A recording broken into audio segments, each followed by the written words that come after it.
Hello friends, I'm your Meren and welcome back to Love for Food and Travel. Today we are traveling to Medak to explore different tourist attractions there. Since we will be traveling in our new EV car, we will also try to explore the EV charging stations along this route. We plan to start from Medak in the morning, explore all the tourist attractions and then return back to Hyderabad on the same day itself. If you haven't subscribed to our channel, please like the video and subscribe to our YouTube channel. We have been uploading videos related to EV car and charging infrastructures in India. In addition, we also have a good collection of restaurant reviews and new places in Hyderabad. We plan to have a breakfast before starting so that we don't need to stop midway while traveling. At our home, we prefer to have our favorite Khushbu idlis for breakfast. Recently, we bought this stainless steel tri-ply multi-pot steaming set from the Indus Valley. It comes with 5 plates made of food-grade stainless steel, out of which there are 2 idli plates, 2 normal plates for dhoklas and momos, and 1 steamer to steam vegetables. The advantage of this pot is that you can use any 2 plates at a time. I normally use 1 idli plate and a steamer for vegetables. All plates have handles to easily remove it from the steaming pot.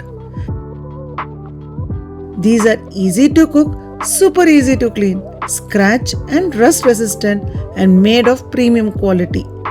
The product is available from www.theindusvalley.in for Rs 2,349. But our subscribers can get 12% discount on using this coupon code shown here. After having the breakfast, we started our journey from Hyderabad at 8:40 in the morning with a charge of 100% and a range of 530 kilometers. The distance from Hyderabad to Medak is just around 110 kilometers, and so we do not plan to charge our car anywhere along the route. We went through Sirilingampalli and then to Tellapur and finally entered ORR Expressway. We continued straight in the expressway until we reached Dindigul toll booth. From there, we took the road towards Medak and continued our journey. Just after you exit the toll, there is a HP e-charge station near Kazipalli X Roads, which is a 60 kilowatt charger as per PlugShare. We drove through scenic forest area of Narsapur as we enjoyed the nature's view with lots of monkeys on the way. Our first stop of the day was Narsapur Forest Urban Park. When we parked our car, we were left with 87% charge and 462 km range. The ticket price to this park is Rs 50 per adult and Rs 30 per child. They also charge Rs 20 for car parking. This park is open from Tuesday to Sunday with Monday holiday. This park is a quick escape for nature lovers, trekkers and anyone craving a break from city life.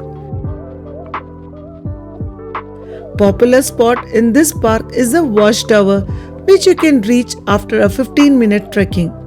The trekking path was well laid out, but it was not too easy. At the same time, it was not too tough. At the end of the trek, we reached the Watchtower. This tower had 2 levels from where you can see the entire park, which was breathtaking. After spending some time on the Watchtower, we came down and walked towards the exit gate. We would have spent an hour at the park before starting to the next spot.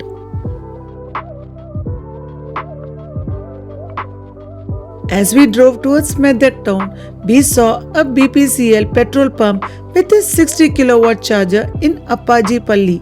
However, this is still not operational and we were told that it will be in operation in the next couple of months.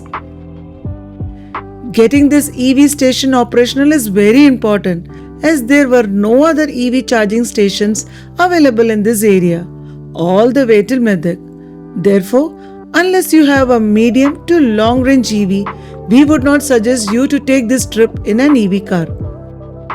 We continued our journey and reached Medak Cathedral. It is a popular tourist and religious place in Medak as it is considered as a majestic architectural marvel. This church was built in 1924, which is 200 feet long and 100 feet wide with a 175 feet bell tower. This can easily accommodate around 5,000 people, making it the largest church in Telangana and the second largest diocese in the world after the Vatican. We spent some time in the church and then continued our journey. By the time we came out of Medak Cathedral, it was 12:30 and it was the perfect time to have our lunch. There were many small restaurants near the church and we decided to park our car and have the lunch there itself. We found a restaurant called Swagat and had lunch there. We ordered a chicken biryani and a non-veg starter. Within no time, the staff served us both the food and we completed our lunch in less than 20 minutes.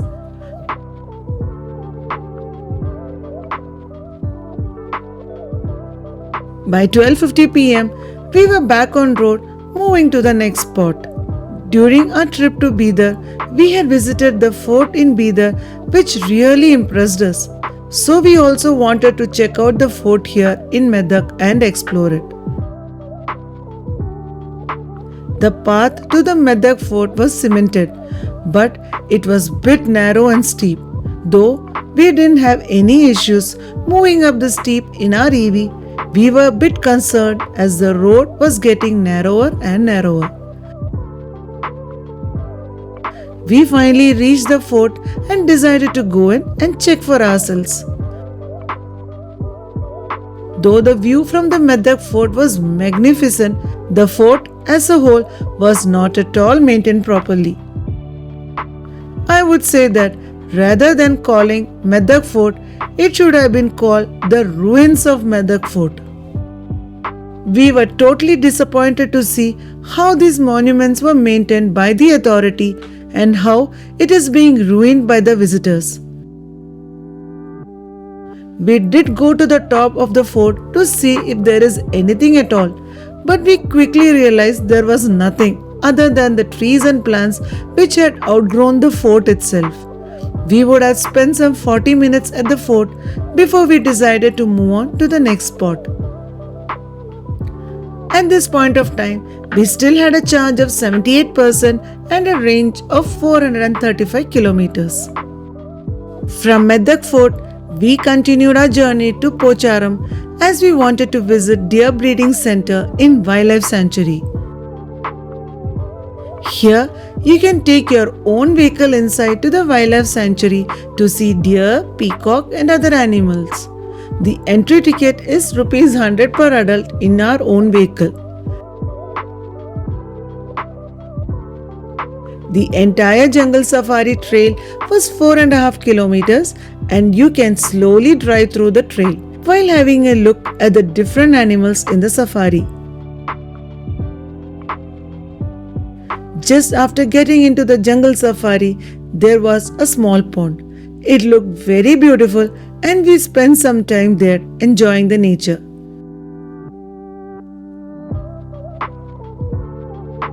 After that, we continued with the safari and were on the lookout for any animals in the wildlife sanctuary. Maybe it was afternoon and hot, we did not see any deer or any other animal for a long time. Just then, we saw a peacock at a distance. After that, we didn't see any animal for a long time. Though the jungle safari trail was good and looked more like a jungle, it was quite disappointing as it was not that easy to find any deers. I guess the probability of seeing deer in the morning will be more. But finally, when we were about to exit the safari, thank God, we saw a spotted deer with a horn. With that happy note, we came out of the safari and moved to the next place. We spent around 1 hour at the wildlife sanctuary and it was already 3 in the afternoon. Just 5 minutes from the wildlife sanctuary, there is a beautiful lake in Pocharam which is surrounded by lush greenery. This lake is formed by Pocharam Dam and the best time to visit is post-monsoon to get that lush views. This place is ideal for picnics, photography and even for camping. I really didn't know that there is such a beautiful place near Medak. We spent some time taking selfies and pics of our new car. I guess this is the best place to spend the evening along with your friends and family. Just close to the lake, you can also visit the Pocharam Dam. Since it was not monsoon season, there was very little water in the dam. I guess when you plan Pocharam, please plan it during the rainy season or during monsoon. I am sure you will certainly love it. At this point of time, we covered 137 kilometers from Hyderabad and we were still left with 72% charge and a range of 391 kilometers. Finally, at 3:45 pm, we started returning back to Hyderabad. While coming back on the ORR Expressway, we changed the drive mode to race mode and had a real blast. Though we reached home early at 6:15 pm, it did have an impact on the overall range as we ended up having 38% charge and a range of 164 kilometers. When we reached home, we had covered 274 kilometers and we were left with a charge of 38% and a range of 164 kilometers. After this, I plugged the car in a common commercial AC charger and charged it to 100%. The amount I paid was Rs 1090 at the rate of Rs 16.5 plus 18% GST for a unit. So, if you go by the calculation, I spent Rs 4 per kilometer on this drive. So friends, hope you liked our video. If you have any suggestions on which route you would like us to cover, do let us know. If you like this video, please like, share and subscribe to our YouTube channel. Until we meet again in another interesting video, be happy and keep smiling.